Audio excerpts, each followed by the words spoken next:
The Orisa ultimate as well, and just able to do it. But Prophet, man, what did he do at the end here? What was this? This entire clip's nuts, honestly. What? 1v5s them almost. Best play of the game. Ridiculous. Best play of the game by far. Arguably best play of the match for sure. Prophet was on fire. Yes, but Carpe finally got the angles, Noah. He has the infrasight so he can see through those walls. Those are some beautiful shots to take out Nusk. That's what you got to do, man. That's what his team needs him to do. He needs to carry. Stick on a Carpe, gets blown up by Prophet. That's the opposite of carrying, man. Philadelphia Fusion has to find some way to hold this one. Oh my, the stick! Kuno caught by the pulse bomb from Prophet.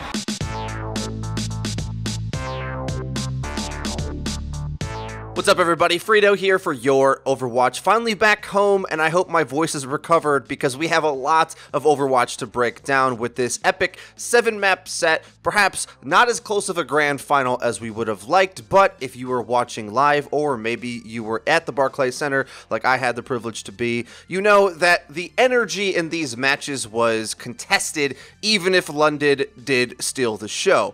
Philly looked capable of coming back into this series despite London performing really at every single level, either be it from the spectacular tank play from Gesture, who I think very easily could have been an MVP candidate, or Prophet time and time again, going big on a variety of heroes, which I think is why he deservedly won the MVP award. The grand final was truly epic, and we have some awesome Overwatch to break down. We're going to go through the entire series, starting it off with Dorado, which oddly was the one map that Philadelphia took, as it was the only time they were able to get their scrappy playstyle to end up working. And oddly enough, London was actually set up in order to take this map quite convincingly, but it just seems Philly has some extra gas in the tank whenever it comes down to the third section of the map. London got to their early lead on defense by playing quite aggressively on the streets phase. I think this is really smart because far too often do teams let the cart come rolling down the streets, leaving it largely uncontested and not making use of the fact that if you deny the attackers the possibility to touch the cart, you also have the opportunity to get the cart to roll backwards, which is a really big deal. So what they do is they set up for these aggressive engages into the enemy spawn, and once you win a fight this way, the cart starts rolling back. This, of course, is the playstyle that we saw them go for in the playoffs that really turned things around for them. And the premise of it isn't too complicated. You try to decide which ultimates you can use as resources to engage into the enemy's setup. First with Dragon Strike, second with Primal Rage. And playing this way has a couple key things to remember. You're going to use more ultimates than if you just sat back and waited, and you're incredibly vulnerable to the enemy using their own ults to escape, but the huge benefit you get is denying progress on the cart. This is nothing new. Classic pro teams like Rogue or even Selfless were famous for playing this way, but oddly enough, you wouldn't expect this to work against the Fusion because they're a team that wants to get into deathmatch scenarios anyway, and you can see they're pretty capable of landing their abilities or punishing with a Dragon Strike in the chaos of the fight. They're not a team that requires everything to be set up for a clean engagement because that's not really how Philly plays anyway. They like these scrappy fights, and as the grand final goes on, I think we can start to find out who likes them even more. But moving on into the third stage, you can see the benefit of playing this aggressively. Philadelphia only has about a good minute to make their last push into the third stage of Dorado, and they don't have a lot of ults to do it. And despite this aggro playstyle being risky, I actually think it was the lack of it on the last hold here that was their downfall to end up losing this final engagement. London is set up in order to make it expensive for the Philadelphia Fusion to escape the choke here. This is good, but they're playing up against a Brigida, so it's kind of claustrophobic running into these tight corridors against the Shield Maiden. And part of the downside here is that they're running the double sniper on defense, which makes it really hard to get any aggressive angles onto them. But if you think about it, there's a few principles about defense that we've learned in the previous few sections that London could have applied here. In the waning seconds of the clock falling down, Fusion have to put things onto the cart. And London, since their objective isn't to finish the map, could choose to drop the cart or maybe even just stall it with one player who's kind of left to die as they stall the cart, but could send most of their forces on an aggressive flank towards the enemy's backline and squishies, letting their tanks go, because what ends up happening here is that all of their damage that could have been used to burst down a target goes into the tanks, especially Hot Buzz Diva, who not only uses the mech in order to resuit herself, but catches Gesture, who actually was doing what I said. You can hardly see him on screen, but he's way back harassing. In fact, he does this throughout the entire grand final and the playoffs in general. In these desperation scenarios, throwing whatever resources you can into a backline attack works quite well. It was that Badoshin on the low ground as Zenyatta wasn't really in a place to be able to play aggressively himself. He has to backpedal, get onto point with Transcendence. Fury peels to stall cart. I think that makes sense. The Diva is your best contest character on the defense, but I think everyone else should have reconsidered their positioning, and instead of all staying localized to the cart, do crazy flanks with Gesture, because remember, allowing some cart progress is okay. Dedicate someone to stall the cart and go get frags on the back end. And because they didn't commit harder to keeping in on this engagement, it allowed Philly to have a clean engage on the cart. Whereas if you send more backstab pressure, you force Philly to fight on two fronts, and you actually end up making more space for yourself that way. It's kind of interesting to see that the one map that the London Spitfire lost came down to this type of engagement where they didn't play aggressive enough when they clearly want to, which is kind of the problem with playing aggressively in general. You have to be synergized with that game plan and everyone commit to it, because if you have to do it, then you don't have any advantage. You're not set up strongly in a defensive posture, nor are you flanking strong for an aggressive one. But nevertheless, London moves on to their own attacking side, and it goes even better than Philadelphia's, at least for the first two stages. Dorado is an attacking favored map, at least in the pro meta, thanks to how they can just pop out at any angle and ride cart, making it really hard to play any defense at all, which is why the Spitfire find their best luck playing as if they were the offense anyway. But going into third, they have 5 minutes to complete an engagement, and I'm going to assume some on-stage jitters perhaps flubbed a few of these calls. Their first fight doesn't go too well. Gesture uses the Primal Rage even after his first support has already been Goomba stomped, which is quite ambitious. But even so, moving into third with 4 minutes on the clock, you'd have to think they'd be able to get it around the bend, right? Wrong. With some good support ults to give them retakes onto the cart, mixed in with some cart-based shots, coincidentally also on the final fight, playing really aggressive to kill the oncoming retake, the Philadelphia Fusion put up another monstrous hold on Dorado last, taking the first map, looking to have the edge off and possibly get into the series. Those of us who have watched it though know that unfortunately that wasn't exactly the case, as after this point London started to wake up. Going on to Oasis here, we see the first example of Gesture's Orisa really outplaying the tanky composition of the Philadelphia Fusion. Now, I've spoken about the Rein Zarya comp before, and how Fusion play it more than other teams seem to want to, because really, it has no pick potential of its own, like the Orisa does with Halt, and it doesn't help engage in the squishy fight either, like the dive tanks can. I'm not a huge fan of this comp, and I think this round is a good example why. The Zen Mercy are supports that are really going to empower your DPS, which requires your tank line to basically play by themselves, while your DPS also basically play by themselves. It's a very Philadelphia Fusion way of playing, where the individual playmaking needs to rise to the occasion to have a chance. And from the bird's eye view of EQO, it looks like that might have been the case, as a Fusion pushed Gesture off at the point. EQO goes around the outside, wins a mid-air duel with Prophet, but all the while, Gesture is holding just the corner of the point, which is sort of the secret play that Orisa has to her. These Brawl tanks have to W Mouse 1 against the Orisa. They don't have the luxury of just standing on point playing for picks like the Orisa Hog can. And yes, they do end up running over Gesture, who's forced to retreat. The problem is, once the bubbles are down, Fury's Roadhog is really strong against the enemy tanks. And oh yeah, Prophet and Birdring are actually winning their DPS duels on the outside. And after really close examination of how this fight went down, Carpe was able to build up more ult, I believe because he's shooting Fury on the Roadhog, but Birdring is focusing Carpe. The Hanzo and Pharah battle gets traded one apiece. Both Mercies have to go for a res, which allows for the Fusion tank line to just run over Gesture. But in a blink of an eye, Fury, Prophet, and Birdring all win their respective duels, shutting this play down entirely, and this is a worrying state for Fusion fans at this point, because they're set up in this way that requires them to take individual battles and win them, and now that they're up against the London Spitfire, who are a red-hot team as well, that idea doesn't work as well. I assume it's because Philly isn't as comfortable with the Orisa as London are. Obviously, they have Gesture, who is probably the best Orisa we've ever seen, evidenced by consistent plays like this one, where the preemptive dragon going down main gets a well-timed ult into it that makes it act like a mini Graviton, and I just never get tired of watching this. I don't know how the heck Gesture does it. It looks so easy, but no pro team comes close to executing these synergies, and trying to do it yourself, I think you'll really appreciate the frequency that he pulls these off with. In any case, Philly does eventually load up a ton of ultimates and wins this retake on pure mechanics alone, which is amazing. In fact, I'd go as far to say, once you have 5 ults on the defense like this with Rein Zarya locked and loaded, I thought Philly had a good chance to full hold this map.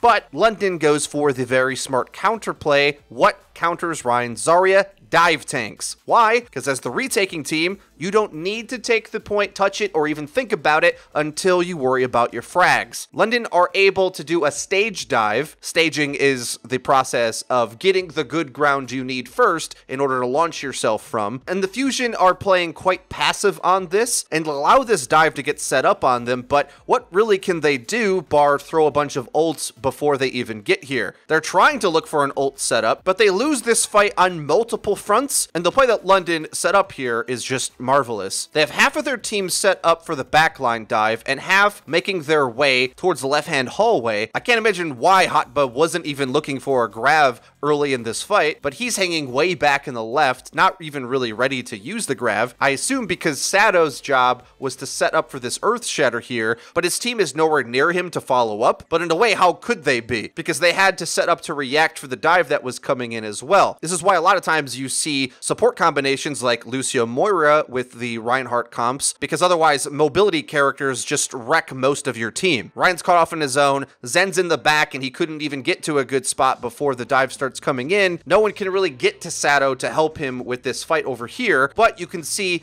Gesture, who just dove the backline to set up that first engage, is already jumping back to fight Sato as well. This is how you can own every level of the map over the course of a few seconds using that jump cooldown really effectively. And this is just kind of heartbreaking for Fusion fans because they're sitting on 5 ults. Why are they waiting to do anything until London set up this really clean engagement on them? There's a lot of trickery things that they could have done. And in general, I just don't think Philly are a very tricky, clever team. They typically play just straight up to out-mechanic you, but you can't do that against London.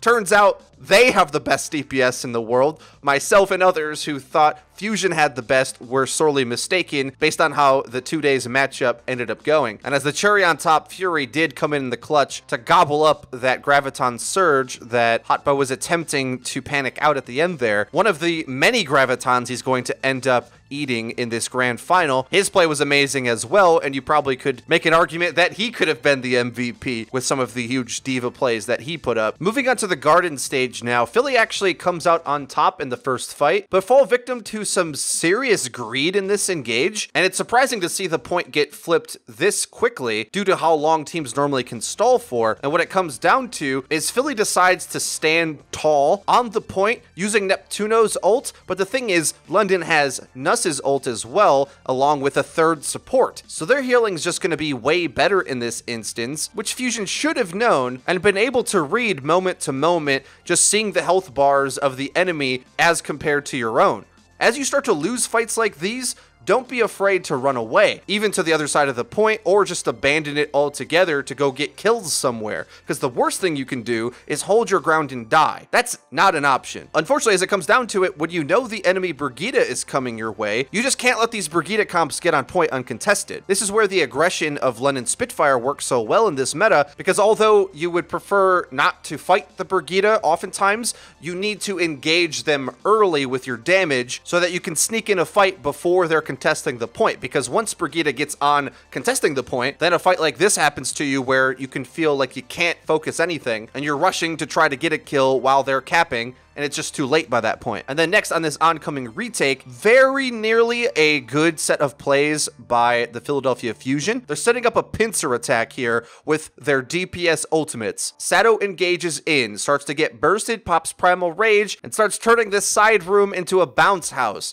Carpe is coming in from the opposite side, drops the pulse bomb, which unfortunately misses. EQO hovers in from over the top to drop the barrage, but the entirety of London Spitfire Spitfire outplays him. Bedosian is there in time with the Transcendence. Gesture and Fury are Johnny on the spot, completely wipe him out, and this fight easily swings in favor of the London Spitfire, and this is kind of the problem with the Fusion. If they don't end up making these individual plays, they're not practiced enough with the big team plays in order to overcome their basic mechanics not landing, because if you look at this, Sato's actually doing a great job corralling them here. This is a setup that the damage sources of his team, the DPS, but also a self-destruct, could have really cleaned up in. And if you watch a lot of other teams that are a bit better with their synergy of their tank line, this whole time I'm wondering, why isn't Happa just launching the self-destruct in here and committing to this fight? You might feel like it's better to hold on to your ultimates, but the problem is you're losing the point right now. You can't afford to take any chances with this take. You're already using some ultimates. All the while the enemy's control percentage is building up and you can't afford that. You're already down 1-0 in the series. I think the right call here is launching the self-destruct into this hallway, which at least would punish anyone who's trying to stop EQO. Now, maybe the team didn't expect EQO to go in close range like that, but him and Carpe were both reading the same engage, so I think the idea of throwing resources at them there to clear them out was a good idea. Now, in true Philly fashion, despite the London Spitfire looking to be in a massive lead with Brigitte rally armor on their supports, they're able to launch in the self-destruct, which does make an opening on this fight, but some fairly crucial mistakes on how to handle this engagement again is going to end up bringing it back for the London Spitfire somehow. Playing against the Brigitte like this really requires your focus fire to be on point because the triple support is so beefy and resilient. If your discipline is off for a second, those Brigitte cooldowns, healing, and stun as well will just keep coming back. Because yeah, they got the main tank and the Mercy with the Diva Bomb. The problem is Brigitte is nearly impossible to kill. And I actually like this play from Sato to go to the perimeter to kill Birdring first. It's a really good call. Focusing on point too hard here against the Brigitte would give the Widowmaker a sight line to really shoot in and carry on your team. The only problem is there's another carry named Bedosian who ends up taking out Carpe somehow in the middle of this fight, forcing Neptuno to go res him, and in the chaos of all of this, Fury, who died in the corner of the point, is going to get res. That's another tank up,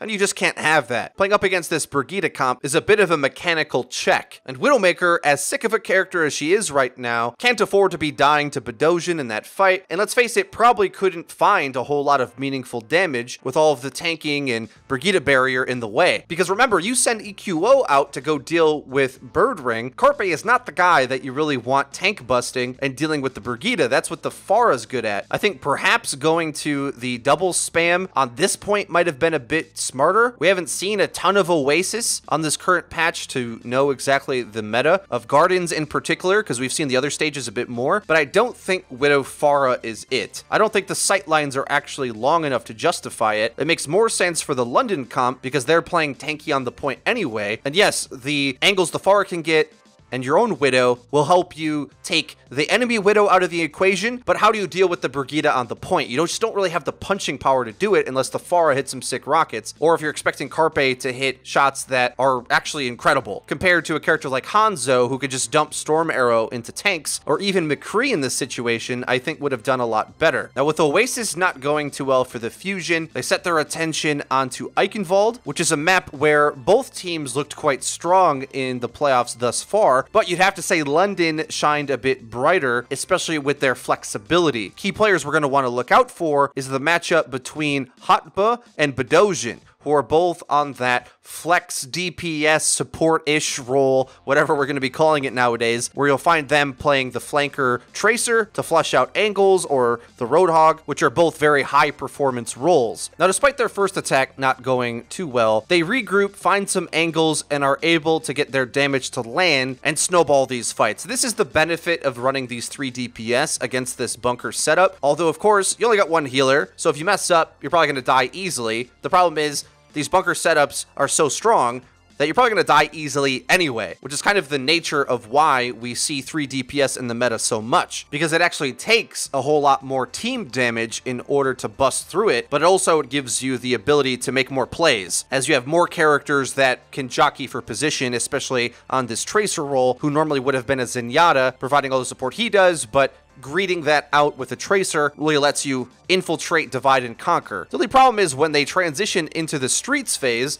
some rather questionable decision making from the fusion with these ults. Hot was doing his thing on the Tracer. His job is to flank behind and pull attention towards him off of the choke, putting his team at sort of a net resource gain, because although he can't get healed, he doesn't require attention from his healers, and he can go off and get health packs. The only problem is, Birdring up top headshots EQO to the sky, and Hotba has an ill-fated pulse bomb attempt that Bedosian slaps him in the face for even attempting, and in the mess of all this, even when downed one, Sato pops the supercharger. I'm assuming because it's Streets phase, this is the one fight you were going to get any use out of it, but that just makes me question, why not use it way earlier? Why not use it so that EQO can have an easier time with his battle? But alas, all the planning in the world can't really account for a Birdring headshot, I suppose. But as well, I just don't understand the reluctance to use these Diva Bombs in some of these fights. Because look at all the while this fighting's going on and they're pushing up the cart, we're allowing these duels to be taken where this Diva Bomb, I think, could have been launched up to at least to zone to make some space to give EQO a fighting chance. Because remember, normally you play dive tanks on this map. You don't just ride the cart. So there's no tank pressure coming in from the fusion on any of the damage dealers for the London Spitfire. I would have liked to see Poco launch that Diva mech early, but it's a tough call considering London were hidden away in the castle and then just peek out and kill your team. To some degree, if you're just going to get out-mechanicked, there's not always a lot of things you can do. Speaking of get out-mechanicked, now we're in dive tank territory. And this is where Gesture makes his MVP arguments, where his engage tactics, which nearly worked to win them Dorado, are just going to drain a ton of time off of the attacking team's time bank. Making chaos in the back end of things allows for Birdring to go for these wonky flanks, and it's this type of fight that really shows you the benefit of being aggressive on defense, because as you thin out the attacking team, if your tanks are still alive, you can be a nightmare to get pushed off the cart. Because look, all this aggressive cart control that London's going for does get cleared off with a Poco bomb. But you know the play style. London's committing. There's no regroup. We're looking to make a play to thin out the attackers always. Transcend installs the point. Dive tanks get active. And look how well London used this tanking presence.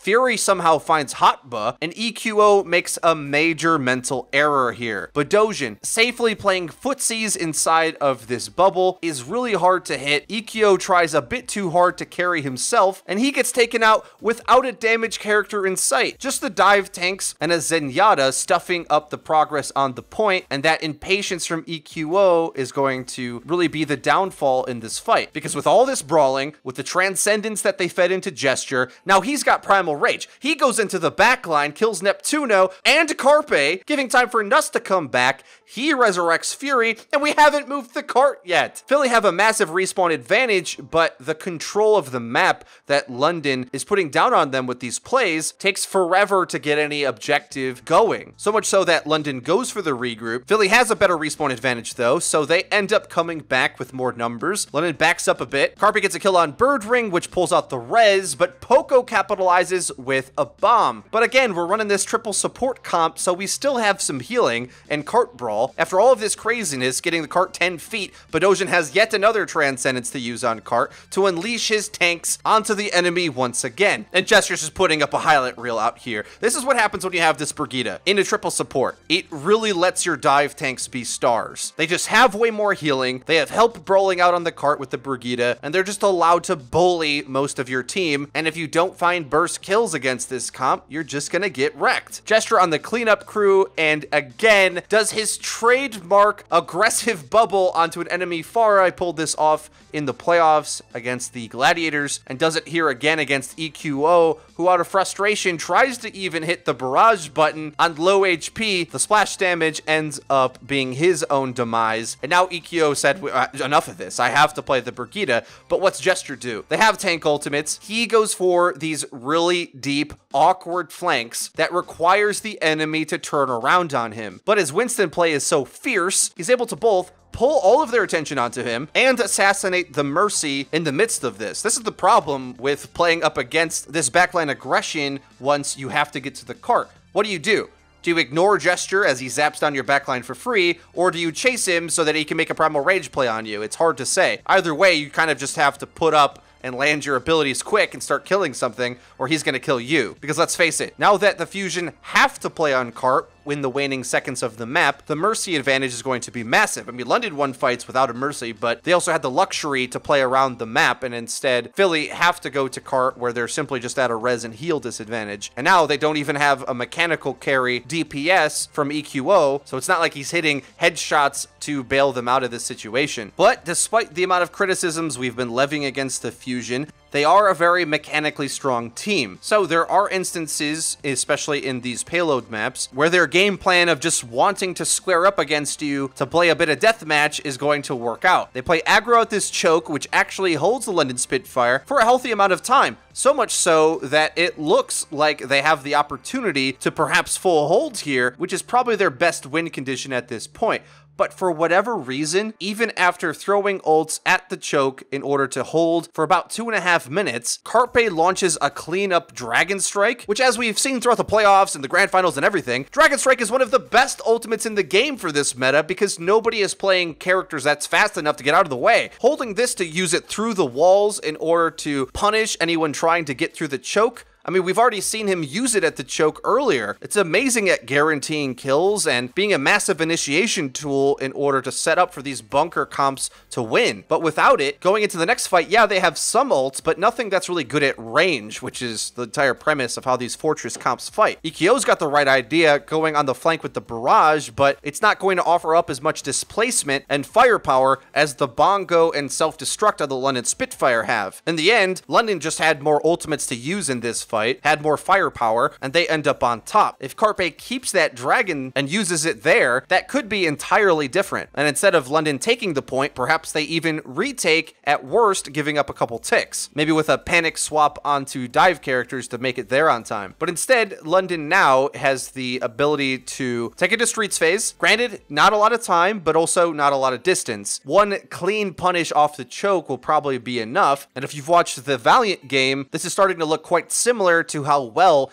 they breach out of these choke holds. 2 plays get made by the DPS at the same time. Birdring absolutely shredding this D.Va. Just look at this. Boom, boom, boom. D.Va's blown up. Poco's forced to use the self-destruct just to remech. On the other end of the fight, somehow the Orisa and Roadhog aren't winning against the single healer dive tanks. What? Well, remember, they have Badosian causing chaos on the Tracer flanking amongst everybody here, and Prophet as well from the other side. Against this single healer comp, there's 2 ways to beat it. Either you straight up win a duel with one of the damage characters, which is kind of hard because they're all playing quite safe and the other 2 are mobility, so they're hard to land clean shots on, or you deal more damage to the tanks than the single heal Mercy can heal. The problem is all bottled up in this choke like this, Gesture and Fury, despite being at a disadvantage here, are just brawling enough in order to make space for the triple damage to do their work, making it hard for the tank bus strategy to work, because one of my favorite phrases comes true: mobility avoids damage. It's a big key to remember in Overwatch. Pure tankiness and health pool isn't always the best way to go. Mobility gives you the option to avoid fights altogether and outplay enemy damage, and that's ultimately what edged them out in that fight there in order to take it on Eichenwald. Now on match point, going to Volskaya.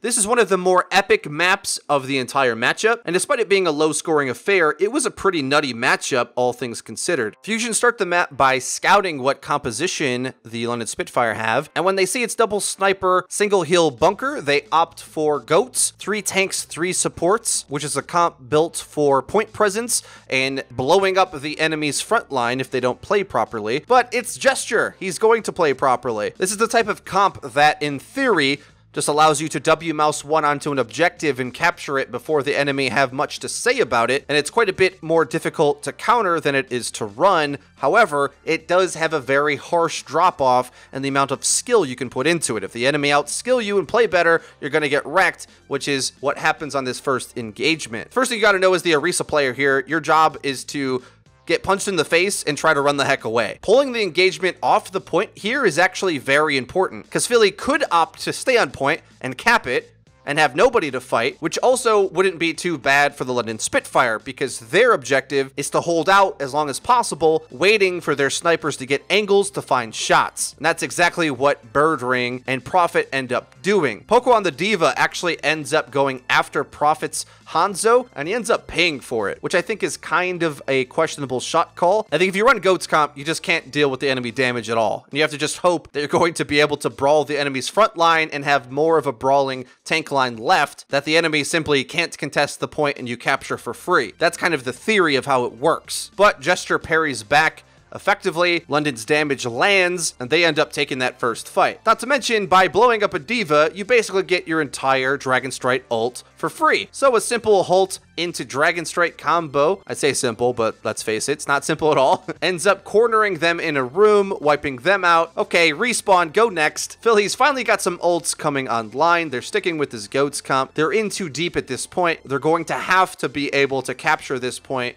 with some ultimates. They do a bit of a fake engage to try to force an early rotation, but London on the high ground can see this coming. There's a window right there. So they adapt to it yet again, rotate to the other side of the point, and this is what the defense wants against the Goats. They want to make as much space between their front line and the enemy's front line as possible. So just the movement there of the tank line of London Spitfire is very important, actually. But Philly eventually closes the distance and starts firing off the ultimates. The most impressive one by far is a play that would go down in history, I think, if Philadelphia ended up winning this series. And the casters actually thought that Poco was getting demech'd here, but no, he's actually posturing to put the mech on the edge. He does this on purpose, and I don't know if this is just insane communication or incredible luck, but EQO is just getting the Graviton Surge online as Poco starts to fight up top with his D.Va Bomb. But he pulls the trigger, hits self-destruct, and it's just on the edge enough to be able to hit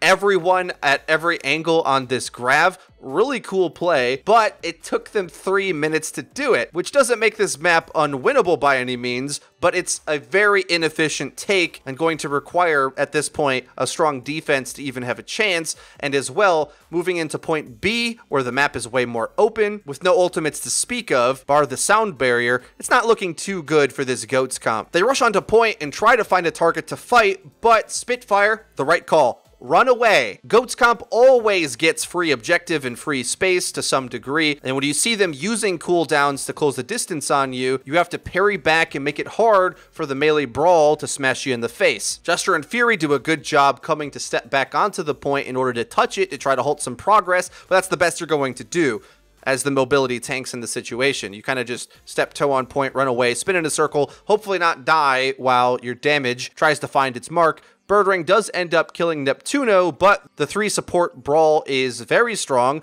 They do end up finding some close range frags on some of the less mobile members of the London Spitfire, but they now have ults coming back on the retake. Valkyrie, Barrage, D.Va Bomb. Between all of that, they're going to blow the Goats comp to oblivion, and with 3.5 minutes left, the Fusion probably should consider swapping. For London, Prophet does go onto this May pick that is a very good answer to Goats. Whenever you play a Reinhardt Deathball style comp, the May wall can be the be-all and end-all, because if you split off a tank that allows you to focus fire it, removing it from its healing source, you just win an entire fight. Keep in mind as well, they are using Ana here too, which I think is a very strong choice against Goats. Landed anti-nade or even a sleep are going to get money value, as well as give you some durability in some of these fights, which is what your front line lacks when there's so many good brawling characters for the enemy. Now note, they kind of half commit to it here because they are running Carpe on the Widowmaker and are going to try to use these ultimates to take the point with, but the key anti-nid on Sato is just going to end all of those dreams. I don't even think London had to use any of these ults, because remember, Philly is not running a Mercy here, so once their main tank's dead, they have no main shield. I don't think there's any way that Philly win that fight after Sato goes down on the Rhine, but the one fight makes Philly swap anyway, so Bedosian can go back to the Zenyatta, and Prophet goes to the Genji. Now up against the double sniper, they're going to run a counter engage with a Genji in order to deny them angles. This is one thing that London fans haven't seen for the majority of the season from the London Spitfire. Counter picks immediately? I'm not sure what unlocked the counter pick potential from the London Spitfire, but I assume once they started realizing that their goal was to play aggressively at the enemy, they had to consider what tools do we use that with? Well, they're running snipers. They finally look more than happy to unleash Prophet into the back line, and this really suffocating aggro defense style starts to show its worth. It might feel uncomfortable to start trading out like this, losing members on the defense, but you got a massive respawn advantage. You can do this all day. The worst thing you can do is not play aggressive in situations like this and allow the double sniper to get angles. No, run at them, sure, while they're out in the open before they get onto any high ground looking at your supports. There is a bit of an issue that playing this way requires you to ult, and the enemy can opt to absorb those engagements and stack up their own ults, which is actually what happens. Into the last few seconds here, Philly has a lot of ults, but again, the aggro playstyle minimizes their value because Hotba is forced to use the Transcendence to counter Birdring's Dragon Strike, which is an ult exchange that you would much prefer to happen off the point rather than on it. In a panic, Sado has to use his Primal Rage just to get on to touch the point. He's getting melted down. No help from that Transcendence in sight. And another instance where on this take, I think it's a mistake to not launch this Diva mech earlier in order to force the enemy to run away at least. If they're going to play this aggressive on you, I think we've seen it on the other maps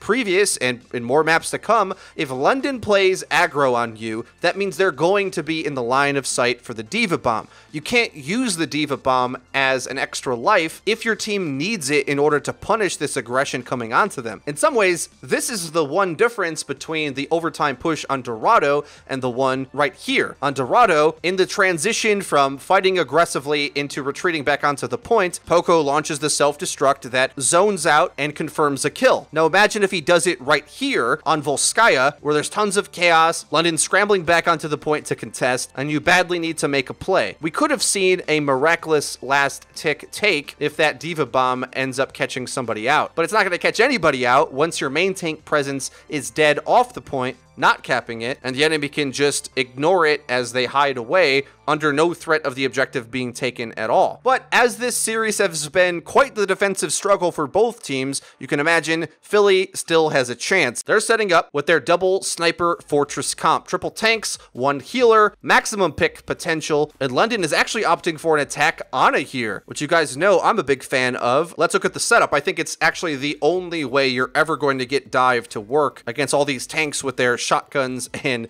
dive tank bust abilities. They end up anti-nading Sado with a very clean Kobe launch to hit from behind the shield, which is a really big deal. Without the bunker tank being up, this single healer multi-tank fortress just becomes an ult charge generator for the London Spitfire. But in the chaos of all of that, Carpe has to be uncontested with the way this dive is set up to work, which means if he hits some shots, well, he just carries. Very similar to the Goats comp, which does the same thing. It was looking to run over the front line. This Ana anti-nade strat works the same way. And well, a lot of meaty bodies means a whole lot of ult charge. But are these really the targets you are looking for with this Dragon Blade? Tries to dance mano a mano with Orisa, who just fortifies most of the damage anyway. Dragon Blade gets absolutely nothing. He's out of range of his healers, and Neptuno on the Mercy is allowed to go battle support and hunt him down. With all this is going, you can see why teams typically don't want to dive against the fortress because there's just so much damage. If you don't land your dive and abilities perfectly, you kind of just get wrecked. Because really, you would love to go dive the snipers, but we know they have the mobility and range advantage to just sort of avoid that, make that really inefficient. So it could be really hard to find anything worthwhile to fight against the fortress. Here with just over a minute left, very odd decision to go to damage amp the Hanzo ult with the bongo. Don't you think just the damage amp Mercy beam would have been enough? I mean, we used a whole ult on a fight that the London Spitfire just dodge. But nevertheless, burn some time off the clock, and the clock is waning down, so every fight matters. They try to re-engage, and Hotba pulls out some Hook 1.0 gameplay, yanking the Mercy. Hotba must have been really good at those old crane games you used to see all over the place. The defense matrix doesn't come in time in order to save him, and that's that push over. ever. Obviously, at this point, the London Spitfire weren't willing to keep trying the dive tactics, but the problem is, now going into the final fight, the only ult they realistically have is Fury Self-Destruct. And one common phrase that the casters whip out in these types of situations, London Spitfire, without a lot of tools to work with, just nusses Valkyrie and Fury Self-Destruct. It better be the best self-destruct that he's ever had in order to win this team fight, and, well, he's going to deliver, of course. Launches it onto the angle to create a zone, ends up getting both the Mercy and the Diva mech, and what a heartbreaking play for the Philadelphia Fusion. Keep in mind, the next map was going to be Junkertown, aka Gesture Town, aka Halt City, so I wouldn't be too sad about the way that went down, but more sick plays coming up. London start rolling their fortress forward, and Birdring gets a hookshot kill onto Neptuno way in the back. London starts taping down their W keys, popping Q, Dragon Strike cutting through the middle of everybody, injuring the lot of them. Gesture's superchargers down, amping up the damage of everything. Poco and Sato fall, but in the middle of all of that, Poco was launching the self-destruct that ends up getting Nuss and Bedosian. Ikyo and Hotba strike back, and Neptuno even goes Battle Mercy to take out Fury, but Prophet, in one of the most sensational plays at the grand final, nearly wins the entire point by himself. Okay, Birdring was there too, but the tanks just barely come back in time. The slick midair in order to take out Neptuno's Mercy, blasted everything in front of him, and almost stole the map right then and there. Possibly the most crazy turn of events, and honestly, just kind of goes to show you how difficult it can be to try to play defensive on a point like this. You saw how much success London had when they started to go to dive aggressively, and of course, I'm going to be praising the aggressive use of Diva Bomb as soon as they start to take space, because I think that's what you got to do. I think the earlier he can find this, the better. That was probably the best opportunity, obviously in hindsight, but it's a bit of a problem playing on the defense this way, where you're bunkered back and the attacking team has the luxury to launch self-destructs and dragon strikes and all sorts of range damage headshots at you in order to whittle you down. Whereas if you compare to how London was playing, diving into the enemy's formation, denying them this high ground access to see the point, whittled them down before they could even start capping. But London is going to swap to the Brigida here. EQO, as he often will do in this situation, swaps to the Pharah. No Widow on the side of London Spitfire means he's going to have a good time. They square up against the Fortress comp, but with the aid of the supercharger, they're just going to blow everything to pieces. London Spitfire have to regroup.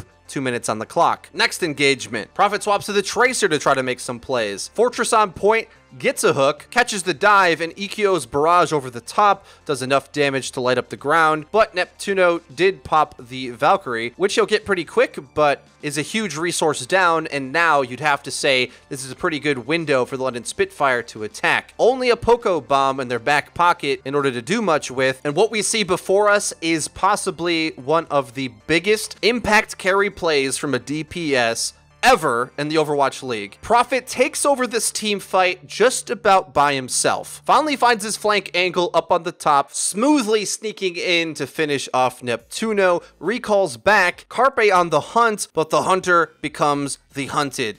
Easily clipped down, Prophet charges up Pulse Bomb, leads it right into the Roadhog, blinks back to clean up the Orisa as well. Why not at this point? Just kill everybody. An unbelievable play. Again, I would like to see more aggro out of the Poco Bomb a little bit earlier to deny some movement, maybe set up for Sato to get a money halt as the enemy is scrambling onto point. But yet again, an area where I don't even know if tank play can outdo the level of mechanical ability coming out of the carry DPS from London Spitfire. Outrageous. Reminds us why Tracer was so incredibly powerful for the majority of Overwatch's competitive life cycle. And when you're making plays like that, it's hard to argue with Prophet being the MVP, considering he was clutch in them getting their first tick and then closing it out there when everything was on the line. These are the type of plays that champions are made of. If London don't come up big in some of these key moments, Philly's going to be taking some of these maps away. Really well played by the London Spitfire. They end up taking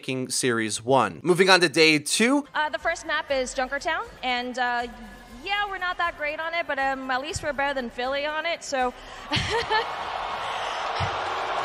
with under 24 hours to prepare and maybe de-tilt a bit after the very difficult series, I kind of felt one of two ways about Fusion's play. Either they were going to come back very strong, having adjusted to deal with London Spitfire's aggressive playmaking, or I thought they might unfortunately crumble under the weight from the pressure that the Spitfire were putting onto them. Because remember, Philadelphia were an emotional team. They've even admitted it publicly. This isn't just me saying it. EQO said it to my face. There's been times in the season where a certain loss will just emotionally take them out of things, and after putting up a really good fight, you can understand why it would be difficult to remain focused, especially with the first map coming back, not only being a very bad map historically for the Philadelphia Fusion, a lot of bad memories, and I believe a abysmal 2-8 or so record. Gesture has been absolutely killing it on this map. In the playoffs, we've seen him pull off Orisa plays unheard of.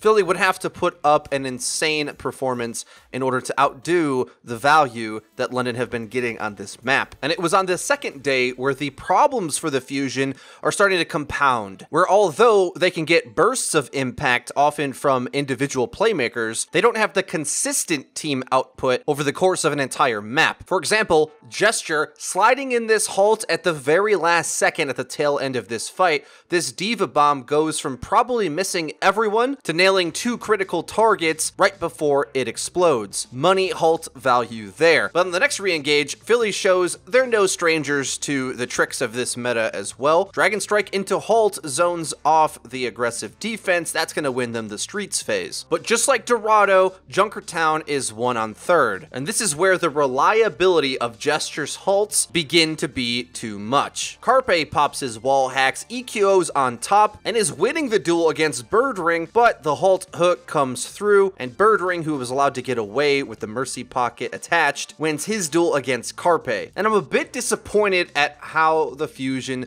took their angles in this fight. They're reliant fully on their snipers to go up top in order to win these duels, and I think it's just too much to ask. When I see the team moving up to take angles, I would hope they would put minimal emphasis on pushing the cart and help move up with the team in order to possibly get a pick off on their own right. It isn't just the snipers in this meta that get picks. You can do a halt hook combination yourself, and it's the multi-pronged attack that really makes these things work. But Sato places the supercharger way down in the back. The rest of them are riding cart, which functionally let Carpe and EQO take like a 2v6 up on their own while the cart's pushing forward. It's kind of rough. You want to get your angles of contact as a team landing together, because realistically the enemy team can only look at so many of you at once. But if most of you are riding cart and you're letting your DPS go take angles against the whole team at once, well, not only do the enemy snipers get to face up head to head, they're under no threat from a halt hook, and they can send all of those resources up against your 2 players while the rest of your team is pushing the payload. I think this is going to come to haunt them because supercharger on the cart is really difficult for the defense to stop if you can keep it up. They could have forced the enemy to aggress onto them from the safety of their bunker with massive damage amp, guaranteeing they win the shield break war, by the way, but instead now they're forced to retreat, not really with an opportunity to use all of these ults that they have amassed, which is why you have to confidently go take those fights and win them. Not just assume you have the time to set up and you're going to out-mechanic the enemy playing a bit standard. That being said though, they are able to retake with the Poco Bomb. It does zone out, getting for a favorable angle to wipe out Gesture. However, now they're facing up against the entirety of the high ground against them. Both Birdring and Prophet set up defensively hit their shots, and that's going to thin out this attack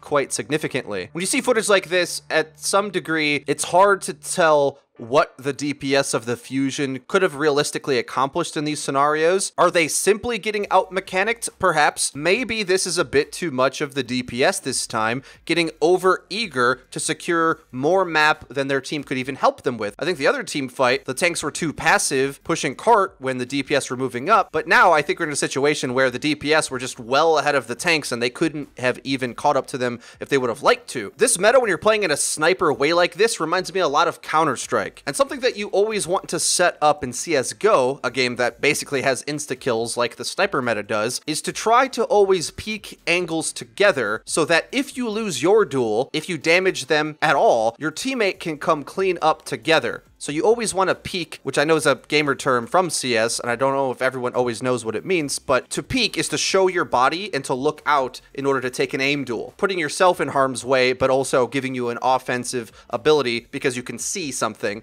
but of course, you also show your face. Ideally, especially when you're winning these fights, you want to get your Orisa, Halt, and Hook as if that's its own sniper to be taking angles that can threaten while your snipers also take angles. Because that way, even if one of your snipers loses a duel, maybe the Halt Hook comes in, or even just the range damage helps win out that duel. You want these range damage angles to start crossing the streams, if you will, as you start to win and secure these fights. But as you can see, the Fusion DPS, I think, are trying to carry a bit more than they even need to in this exact instance, taking angles by themselves, which, yes, maybe that was the formula for the Fusion for the rest of the season. Can't teach an old dog new tricks, but a bit more teamwork, I think, stabilizes this fight and at least allows the Fusion to trade back some of these kills that they're losing. Whereas if you take too many duels on your own and your team lose them, you flat out lose entirely. Now, against a lesser team, you're more likely to win them, which means that strategy of individual duels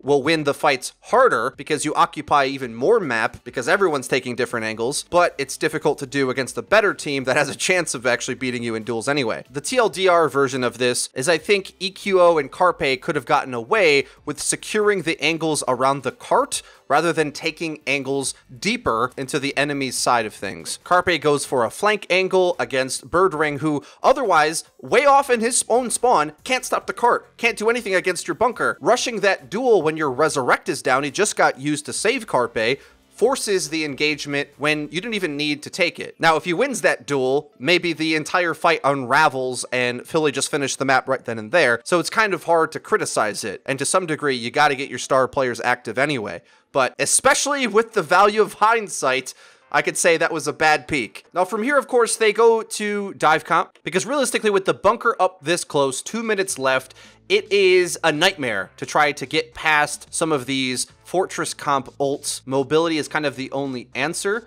But even then, mobility doesn't matter if you all get sucked into the same Dragon Strike. Holy guacamole. Give this man the MVP, taking the money for the grand final. That's why they call him Big Money Profit. Of course, the real hero is the synergy with Gesture to get that Halt in there, which doesn't get eaten, sucks up everybody. What an outrageous play. A full defensive team fight. I mean, this is why the pros don't run Zarya, because if your Orisa play is good enough, you just have a mini Zarya ult all the time. Why charge up 2 minutes for a Zarya ult if your Orisa can do the same thing? Gesture is an absolute god. But a minute left, full dive comp, Profit, despite playing insane on the Hanzo thus far, goes on to the Brigida, really going to give some backline backbone against this dive comp, setting up Birdring to carry. Sort of a protect the president playstyle, and I kind of don't understand the stage here. Earlier in the video, we explained what staging was, especially on the very cleanly executed dive from London Spitfire on Oasis. The Fusion dive quite deep up to this high ground. They chunk down the Orisa low, who's running away with Fortify. Now, the bubble from Sado basically cracks immediately,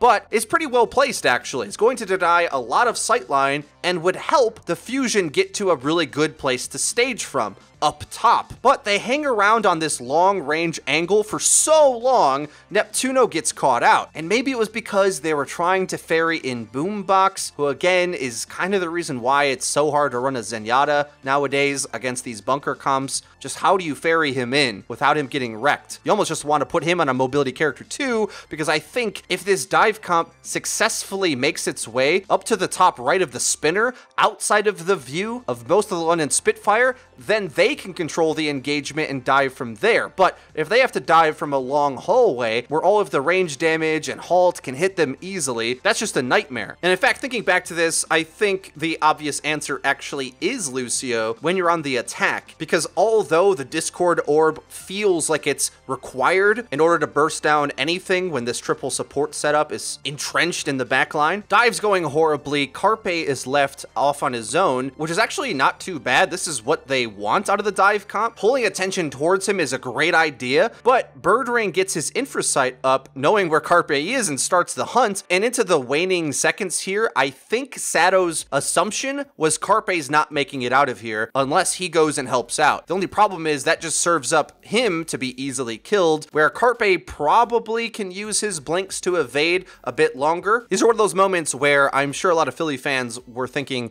Sato's playing terribly, but although there's other moments later in the series that I'll definitely point to, I don't know if I fully can blame him for that one. Maybe jumping up top onto the rotating fidget spinner thing would have been a bit safer place to stage from and also apply pressure to help Carpe escape. But alas, at this point, you're in desperation anyway. You got to make a move. This bunker comp has just been destroying you on all fronts. Can't really get anything working. It's really hard to beat it with anything once it starts to get entrenched on you like this and begins to own that hallway. So more or less staying in theme for this series, the Fusion stall out late into a map because realistically their teamwork just isn't good enough to consistently win some of these very difficult engagements. Frankly, not a lot of teams can even do that, but it's going to come down again to a defensive struggle where they fared a bit better, as it's a bit more about spreading out and just hitting your shots. Except on Junkertown, where hitting the halt hook combination is a big percentage of your win condition. And even after Poco catches out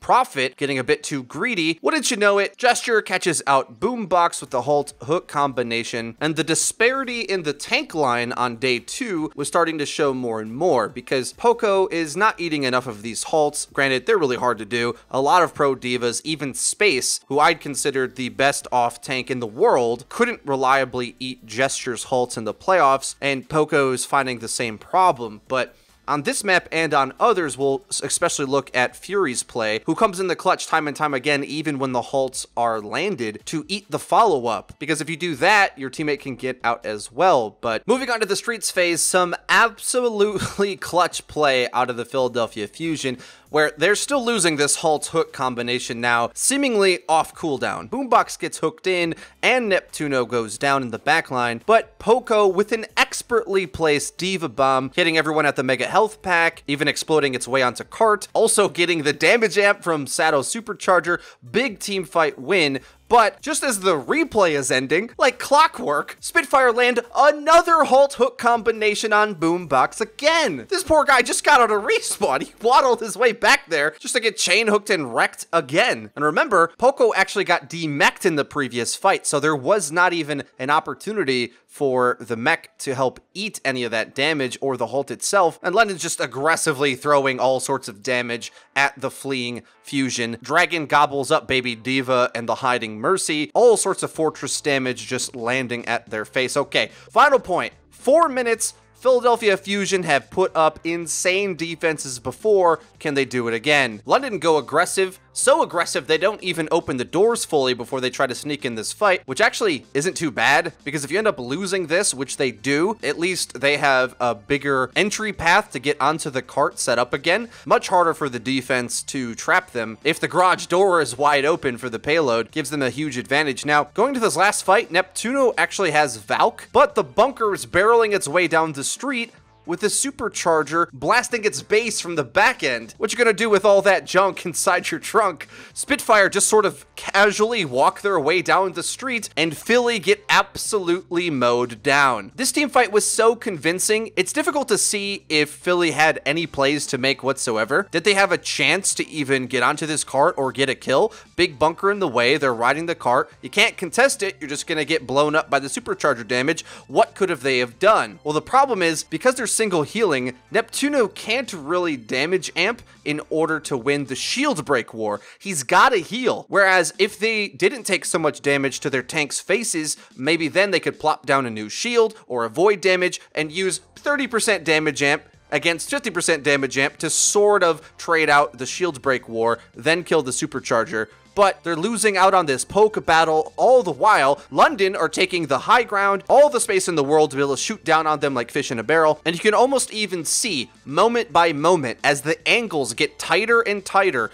into the Fusion, they have less and less of a chance to be able to fight their way out of this situation. And it's tough because their comp really can't do anything else unless they went for an earlier engage on the cart. maybe, but that would have put them all in against this flying fortress. And honestly, probably waiting here was the better call, because then their snipers could get backstab angles as the cart starts to turn the corner. I mean, we've seen from the previous attack from the Fusion how powerful it is when the defense is able to harass from any angle, and how important the Fusion felt it was for them to take aggressive angles up top. I'm not sure what to say other than the fact that the Fusion couldn't get stopped at this point. Having the cart here be the furthest you get it is just unacceptable from the attack, especially with the amount of time that they had to adjust and try to figure it out. If they try to play more aggressive on the cart earlier to stop its progress, they probably lost this fight even worse. They probably had to land some shots and abilities sooner. That was the only way they were going to win that. Now, moving on to Lijiang, Philly's got to be feeling somewhat confident in their ability to come back right now. They know Junkertown's not their map, and Lijiang is their hometown. It's one of their best maps. But I think the tilt definitely did start to settle in on this and the King's Row map that followed it, because the decision-making and team play seemed to get worse, not better. On both rounds of Lijiang here, we're going to see Fusion set up their damage at quite far distances outside of the fight. So they realistically can't shoot much, but they're safe. So perhaps that was an adaptation. Carpe is way outside, looking for a surprise angle around the Mega Health Pack, maybe looking for Bird Ring.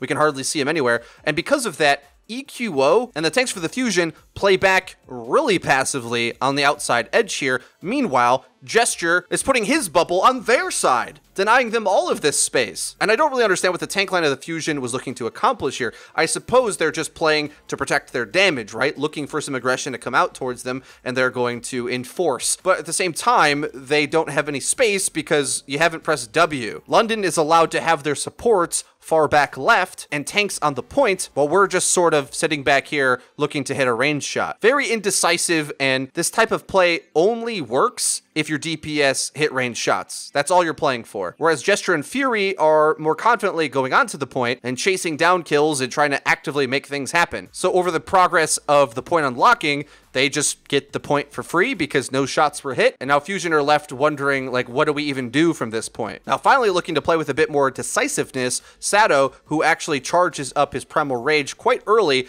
goes in deep against the Zenyatta. But as we switch perspectives onto Gesture, he gets a really good dive off too, because this bubble and ensuing Primal Rage not only blocks off the line of sight, but is going to begin to disrupt them with the Primal, effectively taking half of the team out of the equation. This is much better for the team that has the point to stall it out like this, a much bigger play because they're accruing point percentage. And Sato actually gets some work done with that Primal, but unfortunately in the mix of all of this, EQO gets taken out by Fury, and that's ultimately going to be the difference maker in this fight. Both teams popping support ults to trade out, and London has been very loose and liberal with their ultimate usage when they have the point or have control of the map. As we've seen, even if they're on defense at all, they want to stop Fusion out of some of these fights, even using a bit more ultimates than they might have needed just to guarantee that they're going to get those fights. This ends up working out for London over the course of the series, mainly because their mid-fight has been better both in engagement, but also just DPS mechanics overall, that they don't even really ever get punished for this. But London is giving them openings into this round by, for example, using this Bedosian ultimate when they probably didn't even need it. In all things considered, the retake dive could have ended up working if EQO did a better job of staying alive. This was more or less the fight they had to win, because the next fight coming up is going to be a disaster as well. So take one more look at it. Because Gesture finds both Boombox and Carpe and nearly kills both of them, he's able to pull the entire Valkyrie healing from Neptuno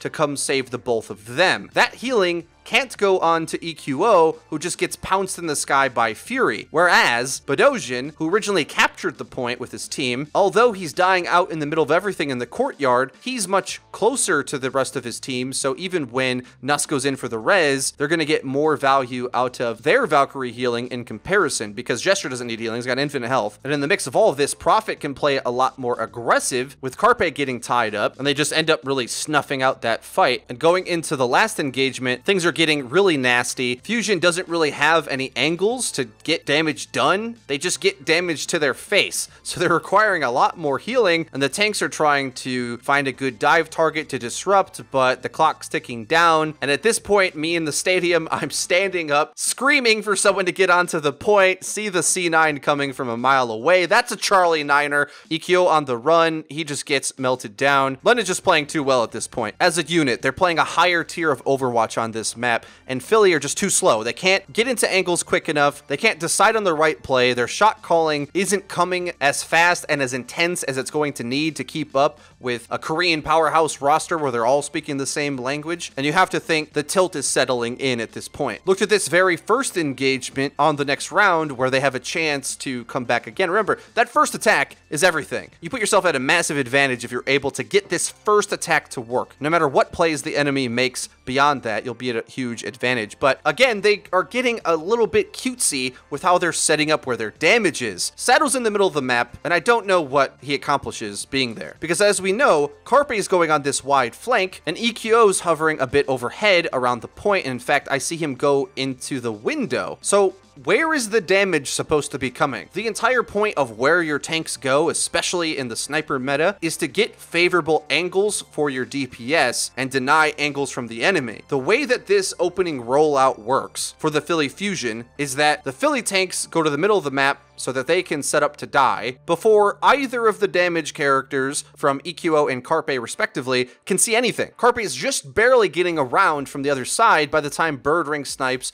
Boombox's head. And if you're going to be setting up for these really long, elaborate crossfires, which is kind of what they did in the previous round in the opening as well, everyone else's discipline has to be much better. You're playing for the DPS to get in some of these elaborate spots. You're waiting for Carpe to go in a mad flank. And I guess they don't know where the Widow was, but he just went to the main bridge, the fastest possible route, just forward. And if you've been watching the playoffs a lot, especially in the series against Gladiators, we've seen Birdring roll out this direction every single time. And you see this beautifully from Birdring's replay. The tanks and Zenyatta are kind of fighting something, but Carpe or EQO can't see anything. So their damage doesn't end up doing anything. Part of the problem with this as well is that Spitfire goes for the Tracer Widowmaker, not the Pharah, which makes this even worse if your tanks and main engagement are a bit too over-eager. Because if you have your own Tracer, you can just pick something, dive in, and try to at least burst it by making some space for the Tracer getting close. But two ranged characters, you got to even be better with how you play these angles. I think realistically, the tanks needed to go hide into the side room and take much safer angles as you get these really wide crossfire set up. Ultimately, I think it's just a more elaborate plan than Philly had the teamwork to execute. And it kind of just goes from bad to worse, unfortunately. They're trying to retake, which is a nightmare on this point, admittedly. They're spreading out to get different angles, which is good, but now with Birdring's infra sight, they can see it all coming. And even before that, Bedosian saw Sado going on this aggressive solo mission by himself, gets discorded, bursted down by him and Birdring for the finishing blow. And again, we're taking too much damage from the Fusion before anybody really can get set up. Really, Sado's job on both of these engagements is to go deep to control space, but avoid damage, not take damage. In both instances, he's like standing in firing lanes instead of hiding away, waiting for his cooldowns to come back, or using them to avoid damage, which is making for their front line to be very flimsy. But really, everybody's playing very flimsy, to be fair, and you can't realistically allow for fights to go that badly on the attack because the defense already has a big advantage, made even bigger if they get an ult advantage. On the prowl, Prophet's looking for a counter engage. Finally, the Fusion are starting to use that far right room in order to stage, but this long flank they keep trying to send Carpe on gets punished. Deep dive from Gesture and Prophet takes him out. Good rotation there. And it's hard to see, but London actually peels way back to deny this res. Look at the rotation as all of their team just comes back so you can't res Carpe, and they get their res on Prophet, who ended up going down from across the map. So they win the res battle. Your star player is left in spawn, which is going to allow for some room for Fusion to finally come in, popping the lid off the defense, so to speak. letting the pressure come through, but this is still a fairly winnable fight at this point because the support ults get popped while London was already retreating. Philly's popping support ults gets almost nothing out of it. London, by all accounts, could have won this fight right here and there, with their trance being later, but Carpe from across the map finally gets this angle to work, unmolested by the dive. He and EQO hit some shots. Carpe the carry gets it done. They take control of the map finally. But look at this absolutely outrageous retake from the London Spitfire. And it's plays like this that made Prophet earn the MVP. Now, due to the shuffle of perspectives from the replay, then cutting back to live, I don't think we see how Carpe dies first because look, he's already getting rezzed, which makes me think off screen, it must have been Birdring who popped his infra sight, who got like a hook shot over the top in order to kill him, and with him being rezzed, they more or less knew where he was. And perhaps they saw him use this hook shot cooldown to take a peek over the top. That gave them the go call to send the real deep dive to come back and get Carpe, and Prophet sticks this pulse bomb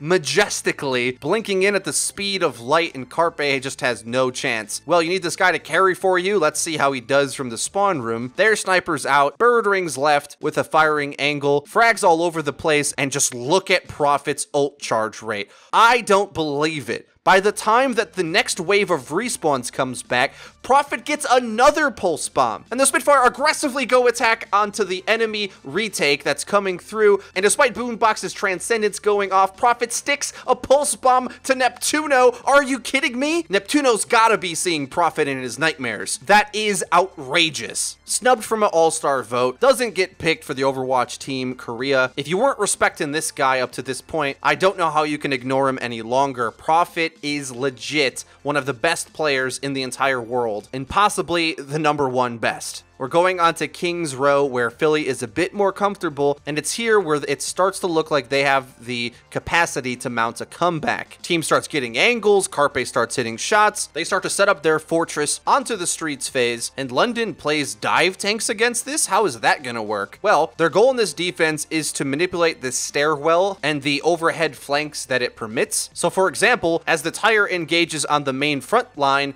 Gesture goes on the biggest mission of them all, surprising everyone, falling down on the Mercy, and as Winston, when you do a dry engage without jumping in and sneak up to the Mercy and are able to jump after her after she Guardian Angels, I mean, that's just a free kill. They don't have another healer. She's not getting healed, and unless you get bursted instantly, she's dead. So that just halts the push outright from there. And how do the dive tanks play against this on Kings Row? I mean, we've seen NYXL famously want to play dive tanks here, and really London's playing the same playbook more or less. They're letting their range damage be the main source of initiation, so you just keep spamming into the bunker, and it's the job of the tanks to use the natural cover of the cart to stall it, and then once in a while, when the time is right, go for these deeper engages, but largely setting up to flank in order to be a threat into the enemy's backline. But in the mix of all of this, in kind of this regroup stage, Sato actually used his supercharger, I believe, under the cart's path, so it got crushed by itself. Either that or it got destroyed and it's a visual bug. But in any case, that supercharger is one of the most important abilities you have as this bunker comp. You place that thing on top of the cart, riding the bunker. Who needs a bastion? Just your whole team is a bastion at that point. So losing that ult is a pretty big mistake. Now, the Junkrat damage from afar is breaking the shield and forcing the tanks back. And upon the placement of the new shield, Fury takes that opportunity to throw a deep self-destruct, which nearly gets these kills, but apparently there's a little bit of a lip that they were allowed to hide behind. But regardless, when you send half of the team back like that, they're able to divide and conquer anyway. Prophet gets another rip tire back to back in these fights, and at this point, the Philly Fusion have to be thinking, all right, we can't run this anymore.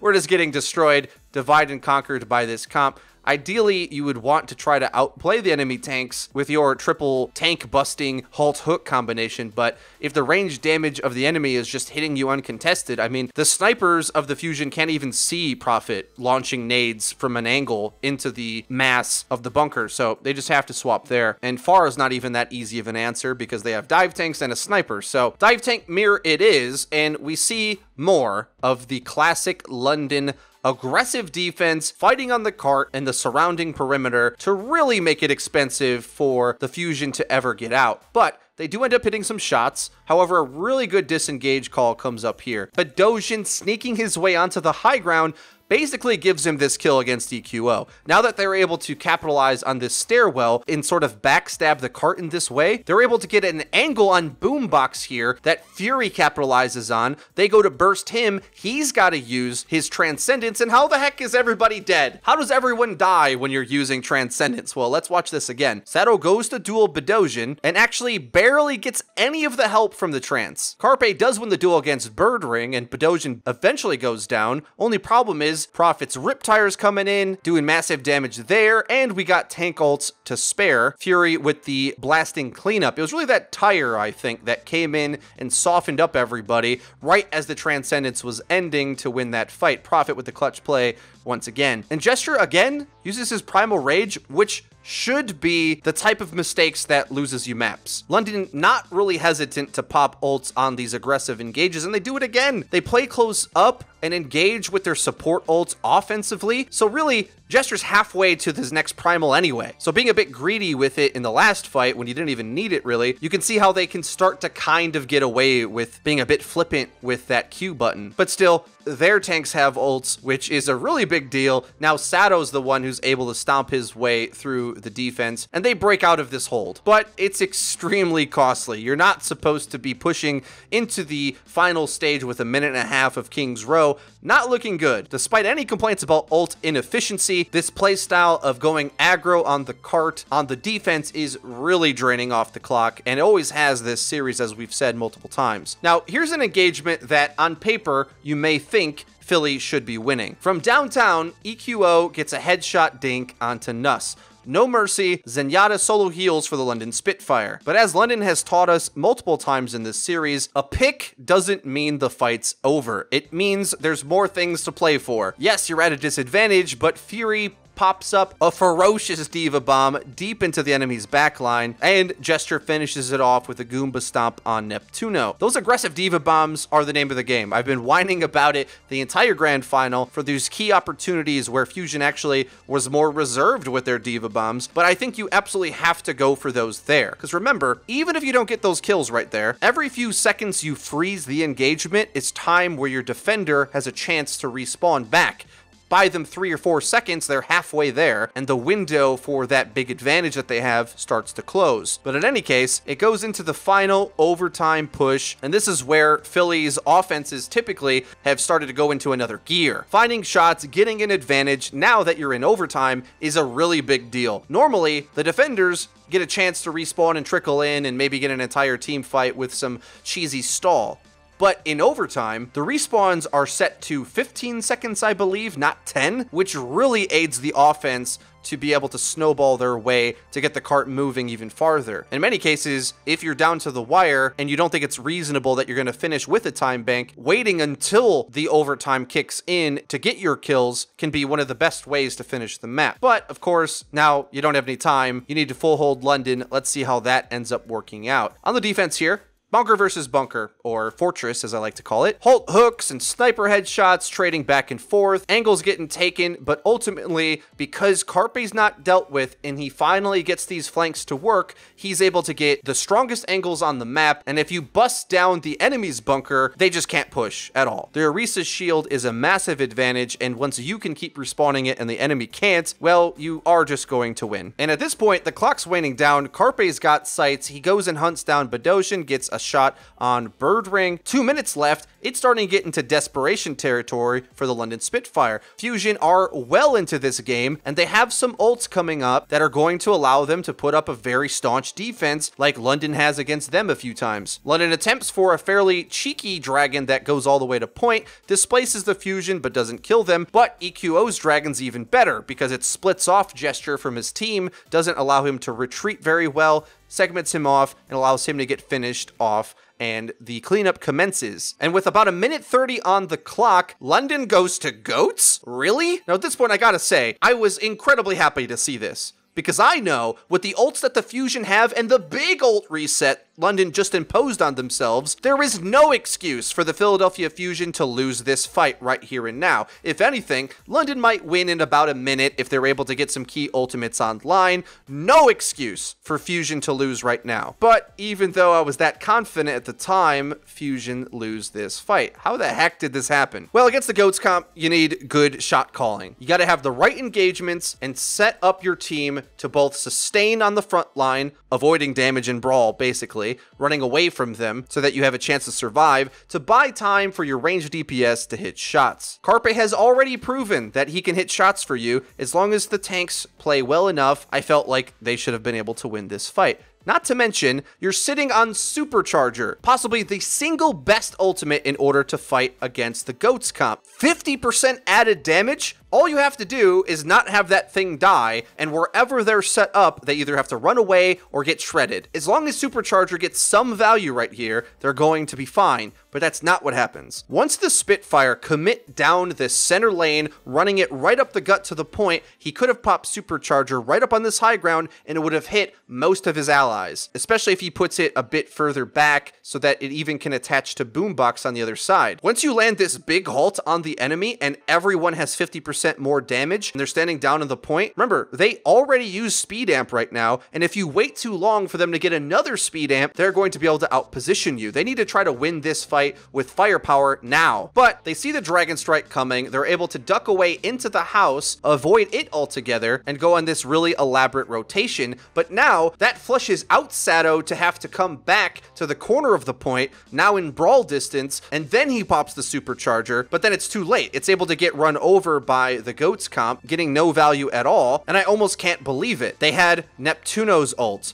Poco, Sato, and then Boombox in the middle of the fight. All of these ults are really good against GOATS comp. The fact that nobody's pressing Q at this point to kill the enemy, to stop their ult charge rate, why brawl against this at all? Now, to some degree, we've criticized the Spitfire for being too liberal with their ults, but what's even worse is if you're too passive, miss the opportunity to land a good ult, then try to panic it out at the last few seconds while the team has momentum, has their cooldowns back, and more importantly, Bird Rain getting charged on the Zarya. There's absolutely no excuse to have 4 ults in that fight and somehow lose to a naked GOATS comp. I feel like I could get more specific on the positioning that people could take or when you could have pressed something when, but honestly, anytime, at any point that you want to just press Q would have been good as they're making their way onto the point. Then this rotation comes down, then they press Q, which does force the GOATs to spread up, but that should be a disadvantage, not an advantage. Once they spread out, then Fusion needed to land some focus fire in order to burst something down, but they're all fighting different things. The tanky comp survives, and then all of a sudden, London has the ultimate advantage in their favor. This went from a map that Fusion most definitely had full control in. If anything, they should have lost it maybe on the last attack from London, to now 3 minutes to go through Streets phase. It's kind of fair. Now, Carpe does go to the Doomfist swap, which is a hero that I've tried to say is pretty good against Brigitte for a while, but it might not be so obvious unless you're in this mean streets of King's Row where there's walls everywhere to hit people into. I mean, he gets 4 kills with Dragon Punch in a row, basically off cooldown. That's the most ideal scenario, of course. No Doomfist trickery required, just raw rocket punching things into walls, and that's the kind of burst damage that really punishes GOATs. Between this and the Hanzo, they're really going to shred this, and London would want to swap. However, they have that ult advantage that I spoke about, so they're just going to hold on to that. But Philly should have known that they had it, so how could have they not got wrecked by this engagement? Well, oddly enough, they may have bailed themselves out with a panic Dragon grab strike, because despite all the sustain that the Spitfire have, it's not going to be enough against the Dragon, so there was a small window where they could have got those out. Remember, EQO isn't sucked into the Graviton, but at the same time, there's only going to be about a minute left, and you have a massive ult advantage. Coming in on the retake with it is a good call as well. Just deciding to die in the Grav is perfectly reasonable, but remember, they are running the 3 tanks, so that means Fury is on the prowl, looking to suck up another Graviton Surge. Sado moving forward, looking to stall the cart and get some space for his team. And I actually believe the hammer swing of Sado here sees him behind the cart, which is just the money location to try to sneak an Earth Shatter underneath, which he does. And in the meantime, it was hard to tell, but Poco did launch the Graviton Surge right into Fury's defense matrix. Well, you had a full team wipe combo. It was nice while it lasted. Hindsight's always 20/20 with this kind of thing, but Fury's been eating Gravitons all series long. I don't know if I mentioned all of the ones he's ate, but I believe it's 3 or maybe 4, which over the course of 2 series is an insane number. I mean, getting 1 in a series is a really big deal. Getting a few is just godlike. And what really could Philly do to have stopped this? Well, I think quite a lot, actually. I think something that we're going to see a bit more in the future is stunning divas in order to land things onto her, like for example anti-nades from Ana or even a Graviton Surge. I believe the Doomfist punch, if landed into the diva, knocks out DM as she slides back. That would have been a really cool setup, but not really a thing Philly ever does, right? It's not like we've seen them do those synergy plays where they get abilities to land that perfectly. That's probably not a reasonable thing to ask of what they do as a team, but I think it's the kind of thing you need to be doing in order to guarantee these types of plays from working, because otherwise, well, that's 2 major ult advantages on defense in a row that just got completely outplayed. You play maps like this, King's Row, tank heavy maps where it's all about MOBA-esque ability combos, you got to be able to do that kind of thing. And of course, even if the Grav didn't get eaten, if Sado doesn't see this Earth Shatter coming and block it, well, he's in big trouble. And I couldn't tell if Prophet stunned Sado or not. I don't even think he needed to. That's another problem when playing up against the GOATS comp, is that really your Reinhardt doesn't have a lot to shield anyway. There's not a lot of range damage. There's a few, but generally it's all brawl anyway. So he kind of has to brawl to save his life, but he's at a big disadvantage because the enemy can stun him, and the enemy has just more tanks to support their main tank. It's just a nightmare overall for the main tank, and it's a good way to isolate a player and say, we're going to pick on your main tank and see if they have the skills to hold up under a lot of stress. And the problem is losing that fight that badly now gives them no resources in order to deal with the oncoming hunt for the respawns, and they just push them all the way to the spawn door. You're not supposed to be able to finish third like this either. Really big tech swap, just punched the Fusion in the mouth, and they're reeling, man. Last minute into the grand final. Hey, the GOATS play worked last time. Let's do it again. See if Sado can hold up under the pressure, but even better, they actually go for the Great Bamboozle. I don't know if you guys noticed this, but they pulled out the Gladiator strat that worked against them in sort of a similar way. The hide bird ring in the spawn, he was selected as Brigitte this whole time. The rotation comes on through, and I don't know if Sado was distracted by the potential Widowmaker that was coming out of the spawn and he didn't want to jump out, but why didn't he see this push come around as they did just on the previous attack on point A? How was he so caught out by this? I have no idea. Failing to rotate early to avoid all of this damage from the GOATS rushdown, it's a completely unacceptable mistake, really. And Birdring doesn't even hit a shot from spawn here until after the fight has already been won by Sado's lack of a rotation. I just don't understand why he stayed there so long. It's got to be a comms thing, or just didn't have the situational awareness of where the enemy was going. I don't know. But to beat this GOATS comp, it's all about rotating, and that's the only thing you need to think about, is just getting angles around it so you don't get steamrolled. It's basically a positioning battle, and getting caught out like that, I mean, it's a sad way for Fusion to go, but London played an outrageous pair of series, only dropping the 1 map and taking everything that Philadelphia thought was a strength for them, whether it be the mechanics of their DPS players and their double sniper, really aggressive, scrappy playmaking, and turned it on its head and just stole it completely. London was able to play more aggressively with even wasting ults, and throughout the series it felt like Fusion were a little bit reluctant to use ults when they needed to make a big play. It was as if Fusion was trying to play a bit more of a slow, structured version of Overwatch that they're frankly not that good at, nor is that even that good in this meta right now. It's just get your damage and angles, click heads, or deny the enemy space and make plays aggressively. Those are the 2 things that have really worked for teams. That's the formula that the Fusion used all their way through the playoffs, but London was even better at it with a deeper roster full of good playmakers for this meta, and then on top of that also had insane DPS performances. They were firing from all cylinders. The consistent tank play of Gesture was MVP candidate worthy but after really studying these VODs and seeing the outrageous performances that Prophet put up, granted, he was on screen more than Gesture, but even accounting for that, I think Gesture's play looks better, almost because Sato made more mistakes, if that makes sense. This is a DPS meta, and if Prophet doesn't go insane in a few places, a few of these maps might go Philly's way, but the consistent tank play probably keeps London on top, even if he doesn't do that. So in any case, a roster full of all-stars, a very enjoyable grand final, despite it being a bit lopsided as far as the maps are concerned. Let me know what you think of this in the comment section down below. No more Overwatch League for quite some time. We might have to dig into the contenders scene and then the Overwatch World Cup in order to see what high-level play looks like in the upcoming patches of the game. But we won't see the highest level of competition until next year, which is a crazy thought, and I don't know what I'm going to do with myself. I hope there is some third-party lands that crop up, because I need more competitive Overwatch in my life. I don't know what I'm going to do. If you enjoyed the video, please be sure to leave it a like. It really does help us out and lets us know that you're enjoying the content. And if you haven't already, please subscribe, because we upload each and every day, so you're going to want to hit the bell icon so that you get notified when our videos go live. Linked in the description is our Twitter, where we tweet out news, updates, and dank memes. That's been it for me. I've been Frito for your Overwatch. I'll see you guys next time.